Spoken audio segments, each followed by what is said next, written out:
Olá, meu nome é Liana Cernilins, eu sou advogada, professora de Direito da Universidade Federal de Pernambuco e hoje nós estamos aqui para falar sobre a existência ou não de fundamentos jurídicos para o pedido de impeachment da presidenta Dilma. O primeiro passo é compreender a denúncia. A denúncia foi subscrita pelos juristas Hélio Bicudo, Janaína Pascoal e Miguel Reale Júnior. Posteriormente, a Ordem dos Advogados do Brasil também apresentou ao presidente da Câmara dos Deputados, Eduardo Cunha, um pedido de impedimento da presidenta Dilma. Essas denúncias têm dois fundamentos principais. Em primeiro lugar, a denúncia versa sobre as chamadas pedaladas fiscais. Em segundo lugar, a denúncia versa sobre decretos autorizadores de créditos suplementares que teriam simulado um superávit orçamentário. Então, antes de tudo, é também importante compreender sobre o que a denúncia não versa.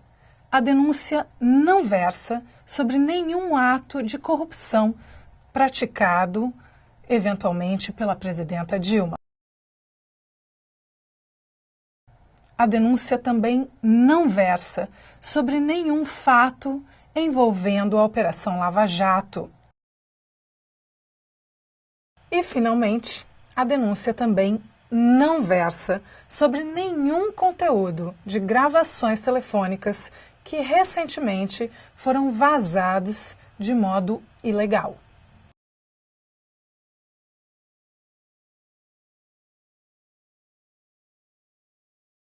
O segundo passo é entender o fundamento jurídico para o processo de impeachment no nosso ordenamento. O impeachment está previsto no artigo 85 da Constituição Federal e na Lei 1079 de 1950, chamada de Lei do Impeachment, que foi recepcionada pela Constituição de 88. O pedido de impeachment contra a presidenta Dilma está fundado em uma suposta violação à lei orçamentária, que é uma das hipóteses previstas pela lei do impeachment, e estaria configurada pela violação do artigo 36 da Lei de Responsabilidade Fiscal, que veda operações de crédito entre instituições financeiras estatais e o ente da federação que controla essas instituições. Esta prática, segundo a acusação, teria ocorrido pelas chamadas pedaladas fiscais. O que são pedaladas fiscais? Pedaladas fiscais são o atraso no repasse do pagamento às instituições financeiras que pagam os programas sociais do Minha Casa Minha Vida, do Bolsa Família e que fazem estes pagamentos pontualmente, porém recebem este repasse do governo com atraso.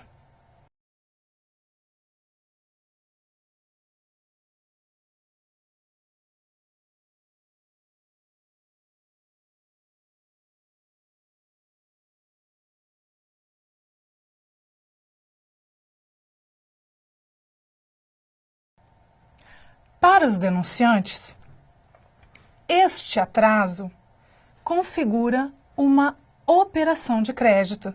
Operação de crédito esta que, como vimos, está vedada pelo artigo 36 da Lei de Responsabilidade Fiscal. Este argumento tem dois graves problemas.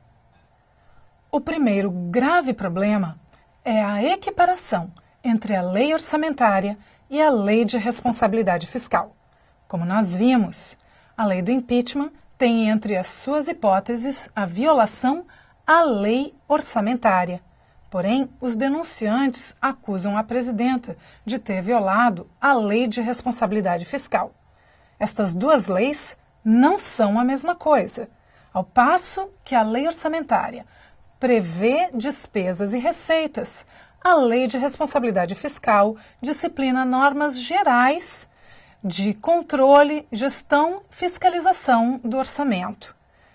Obviamente, elas não podem ser tratadas como o mesmo diploma e, consequentemente, não é possível incidir a lei do impeachment com fundamento na violação da lei de responsabilidade fiscal. Isso seria mais ou menos a mesma coisa que condenar por roubo alguém que cometeu uma infração de trânsito. O segundo grave problema deste raciocínio é tratar as retenções temporárias para pagamento das instituições financeiras realizado pelo governo como operações de crédito, ou seja, como empréstimos. Estas retenções temporárias são atrasos no repasse do dinheiro para as instituições financeiras. Elas não são operações de crédito, não preenchem nenhum dos requisitos legais mínimos para que se configurem operações de crédito. É mais ou menos como você, no dia do pagamento do vencimento da sua conta de luz, deixar de pagar essa conta. Naturalmente, vão incidir juros, vai incidir correção monetária e, sem dúvida, a companhia elétrica faz jus ao seu direito de crédito. Mas o fato de você não ter efetuado o pagamento em dia não significa que você tomou um empréstimo com a companhia elétrica. Isso é completamente diferente de você ir a um banco, tomar um empréstimo para pagar a sua conta de luz. O fato de você pagar com um atraso não significa que você realizou uma operação de crédito com a companhia elétrica. O terceiro passo é compreender se está configurado o crime de responsabilidade, que, como nós vimos, está disciplinado pela lei do impeachment. A lei do impeachment não prevê, entre as suas hipóteses de configuração, nenhuma modalidade culposa. Exige-se, portanto, o dolo. Dolo é a intenção de fraudar e de causar prejuízo. Portanto, para sabermos se está configurada crime de responsabilidade, nós precisamos indagar a intenção da presidenta quando da prática das pedaladas fiscais, ou seja, do atraso no repasse do pagamento às instituições financeiras. Para isso, nós também temos que entender que o contexto das pedaladas fiscais se deu dentro de um cenário de crise econômica internacional. O governo se viu impedido de honrar as suas obrigações financeiras pontualmente. Porém, optou por não atrasar o pagamento dos benefícios dos programas sociais, em especial Bolsa Família e Minha Casa Minha Vida. Optou por atrasar o repasse às instituições financeiras, mas garantir o pagamento pontual dos benefícios. Será que nós podemos configurar isso como intenção de fraudar? Será que isso é suficiente para se caracterizar crime de responsabilidade? Ou será que seria justamente o oposto? Irresponsável seria atrasar o pagamento destes benefícios quando havia outras formas de administração desta crise econômica. Aliás, a própria OAB, que é uma das denunciantes, reconhece que não houve crime de responsabilidade. Diz em sua peça de denúncia, textualmente: aqui não se está a perscrutar qualquer conduta criminal da Presidente da República. A propósito, o presidente da entidade, Dr. Cláudio Lamáquia, em entrevista à BBC Brasil, afirmou que a denúncia não era por crime de responsabilidade, mas sim pelo conjunto da obra. Conjunto da obra? Nós estamos falando do impeachment ou de uma premiação do Oscar?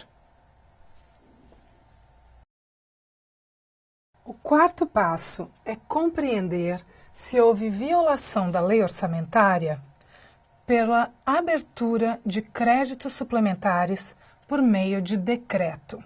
A lei orçamentária anual autoriza a abertura de créditos suplementares desde que tenha sido respeitada a meta primária. De acordo com a acusação, a presidenta teria cometido crime de responsabilidade ao, por via de decreto, autorizar créditos suplementares sem que a meta primária tivesse sido respeitada.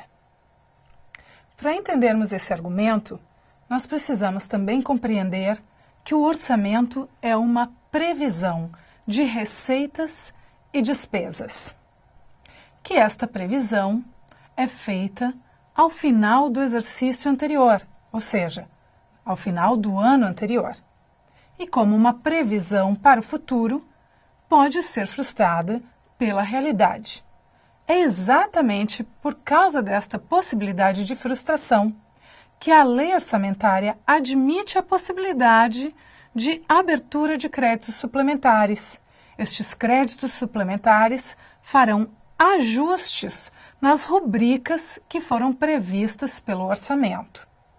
Ocorre que a própria meta primária pode também ser alterada com autorização do Poder Legislativo. Foi exatamente isto que ocorreu. A abertura de créditos suplementares e a alteração da meta primária com autorização do Poder Legislativo. Ocorre que a autorização do Poder Legislativo para a alteração da meta primária ocorreu posteriormente à abertura dos créditos suplementares. A denúncia entende que este atraso entre a abertura dos créditos suplementares e a autorização para a alteração da meta primária configuraria crime de responsabilidade da presidenta. Esse argumento, porém, não pode prosperar. E não pode prosperar porque o orçamento é regido pelo princípio da anualidade. Isso significa dizer que só ao final do exercício, ou seja, de cada ano, é que se pode verificar se as metas orçamentárias foram ou não cumpridas. Não é possível fazer essa verificação na intercorrência do exercício. Logo, se ao final do exercício a meta primária foi alterada, isso significa que a condição imposta pelo artigo 4º da LOA foi também cumprida, como foi o caso.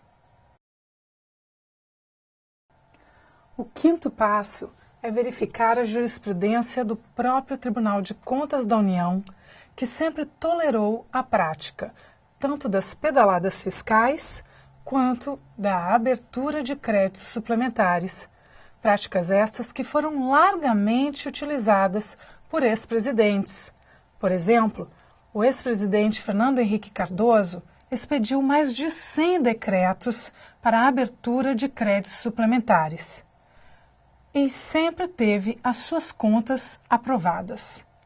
O TCU aprovava as contas dos presidentes que praticavam estes atos por entender que estas eram irregularidades sanáveis.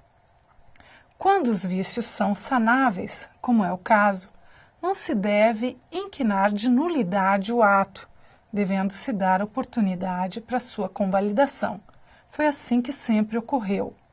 Como nós não podemos surpreender ninguém com um novo entendimento, caso o Tribunal de Contas da União venha a mudar o seu entendimento, este entendimento não pode vincular atos passados. Ele somente pode vincular novas interpretações e aplicações do direito. Como nós vimos, não existe fundamento jurídico para imputar crime de responsabilidade à presidenta e seu consequente impedimento. Impeachment, sem fundamento jurídico, é sim golpe. Não um golpe à presidenta, mas um golpe à República, um golpe à democracia, um golpe à legitimidade dos 54 milhões de votos que a mandatária teve, mas também um golpe aos 51 milhões de votos que saíram vencidos nas últimas eleições. Abrir mão da democracia, fragilizar as regras que disciplinam o Estado democrático de direito, é abrir mão da segurança jurídica e ficar vulnerável à incerteza política. É não saber mais quando nós poderemos exercitar legitimamente o nosso direito de voto e o nosso direito de discordar dos nossos governantes.